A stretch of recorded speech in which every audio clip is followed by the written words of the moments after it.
नमस्कार। जय हिंद साथियों। स्वागत है आपका आपके अपने YouTube चैनल ऑदिच एग्जाम प्रिपरेशन पर।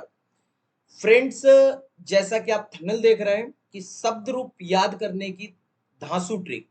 तो दोस्तों, शब्द रूप होते क्या हैं, शब्द रूप आपके एग्जाम में पूछे कैसे जाएंगे और शब्द रूप को कैसे याद करेंगे, इन सभी चीजों के बारे में इस वीडियो के अंतर्गत दोस्तों डिस्कस करेंगे। जैसा कि आप लोग थंबनेल देख करके वीडियो को क्लिक किया होगा, तो दोस्तों स्टार्ट करते हैं। दोस्तों, सबसे पहले यदि मैं बात करूं शब्द रूप आकारांत पुल्लिंग राम के, ये आकारांत क्या है इसको पहले समझ लेते हैं। लिखा क्या है, हेडिंग पड़ी हुई है कि शब्द रूप आकारांत पुल्लिंग। आकारांत मतलब है आ के अंत से। यदि मैंने लिख रहा हूं राम, मैं लिख रहा हूं विवेक, मेरा नाम विवेक है, मैंने लिखा विवेक, मैंने लिखा बालक। इसका मतलब क्या है दोस्तों? देखो भाई, मैं राम का वर्ण विच्छेदन करके आपको बता रहा हूं। देखो, रा लिखा आपने, फिर आ लिखा आपने, फिर मां लिखा आपने और आ लिखा। राम शब्द का वर्ण विच्छेदन इस तरीके से होगा। तो राम शब्द का अंत किससे हो रहा है? आ वर्ण से हो रहा है। यही होता है आकारांत। अब जैसे हरि लिखा होता, क्या लिखा होता? रवि लिखा होता है, तो रवि इस तरीके से लिखा जाएगा भाई। तो इसका रवि शब्द किस तरीके से अंत हो रहा है? ईकारांत, ई वर्ण से अंत हो रहा है इसका, तो इसको बोला जाएगा ईकारांत। यही होता है आपका आकारांत, ईकारांत। और आकारांत मतलब जैसे रमा लिखा है तो आकारांत हो जाएगा, पितृ लिखा है तो रीकारांत हो जाएगा, जैसे आपका गुरु लिखा है तो उकारांत हो जाएगा, भानु लिखा है तो भी आपका उकारांत हो जाएगा। यदि मैं बात करूं आप सभी लोगों से, फल लिखा है तो भाई फल तो निर्जीव है, तो इसे नपुंसक लिंग आकारांत बोलेंगे, नपुंसक लिंग आकारांत बोलेंगे। बोले सर अकारांत और इकारांत समझ में आ गया? हाँ सर, समझ में आ गया। अब बात करते हैं आपके एग्जाम में किस तरीके से प्रश्न बनेगा। दोस्तों, आपके एग्जाम में जो प्रश्न बनेगा वो इस तरीके से बनेगा। पूछा जाएगा कि रामेभ्याम में कौन सी विभक्ति है और कौन सा वचन है।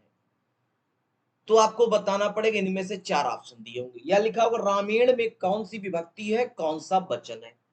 बोले सर सीटेट में तो व्याकरण आती नहीं, ये कहाँ आएगा? सीटेट के एग्जाम में 15 नंबर की आपकी क्या आती है? शिक्षण शास्त्र। और 15 नंबर का आपका आता है 7 नंबर का एक पैराग्राफ और 8 नंबर का एक पैराग्राफ। तो ये मिला के 15 नंबर होते हैं। तो इसी पैराग्राफ में एक नंबर की यहाँ पर आपको शब्द रूप देखने को मिलेगा और एक शब्द रूप यहाँ पे देखने को मिलेगा। अब मैं आपको बताता हूँ कैसे ट्रिक के माध्यम से आप राम के रूप याद कर सकते हैं।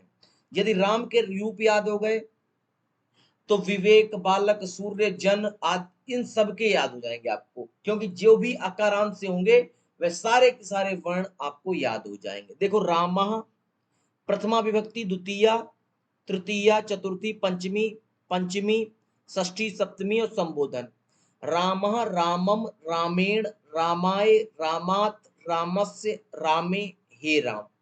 इतना आपने याद कर लिया। रामा, रामम, रामेण, रामाय, रामात, रामस्य, रामे, हे राम। दोस्तों, जब मैं द्वितीय वचन पे आता हूं तो देखता हूं मैं कि रामो लिखा है प्रथमा में, तो द्वितीया में भी रामो लिखा है। यानी कि आप रामो एक बार याद कर लें और दो बार उसको लिख दें तो प्रथमा द्वितीया याद हो जाएगा। रामेभ्याम यदि आपने याद किया, रामेभ्याम, तो 3 बार तृतीया, चतुर्थी, पंचमी में रामाभ्याम रिपीट हो रहा है, रामेभ्याम रिपीट हो रहा है तृतीया, चतुर्थी, पंचमी में। और रामियो यदि आपने याद कर लिया तो आपका षष्ठी और सप्तमी में रामियो रिपीट हो जा रहा है। हाँ, हो जा रहा है। अब देखो दोस्तों, जो आपका प्रथमा विभक्ति है सेम टू सेम संबोधन है, बस हे आगे लगा दो। हे राम, हे रामो और हे रामा। देखो भाई, तीनों में सेम है। हाँ सर, सेम है। तो आपको द्वितीय द्वितीय वचन में क्या याद करना है? सिर्फ 3 शब्द याद करने हैं। रामो याद कर लो, रामेभ्याम याद कर लो, रामयो याद कर लो। 8 के 8 विभक्ति आपको याद हो जाएंगी। अब आते हैं बहुवचन पे। बहुवचन में देखो दोस्तों, रामः लिखा है ना, रामः, इस प्रथमा विभक्ति का एक वचन का रामा में बस आपको विसर्ग जोड़ देना है। रामः, रामान, रामय। रामय आपने याद किया, उसके बाद देखो रामेभ्या एक बार याद करो, 2 बार ज्यों का त्यों रामेभ्या लिखा हुआ है। रामाणाम और रामेशु, ये रामेशु लिखा हो, गुरुषु लिखा हो, सप्तमी विभक्ति बहुवचन में आपका ये आपकी सु की मात्रा जरूर आती, मूर्धन्य शाह जरूर आता है। तो इस तरीके से आप याद कर लो, रामा, रामान, रामय, रामेभ्या, रामेभ्या, रामेशु, हे रामा। अब दोस्तों आपको इसको कम से कम अपनी कॉपी पे, रफ कॉपी पे 5 बार लिखना है। जब छठी बार लिखोगे तो अपने आप याद हो जाएगा और 2 नंबर आपके पक्के हो जाएंगे दोस्तों। अब मैं आपसे बात करूं कि नोट जिस शब्द के अंत में आवर्ण से होता है और सभी अकारांत कहलाते हैं और उन सभी शब्दों के राम के रूप की भांति चलेंगे।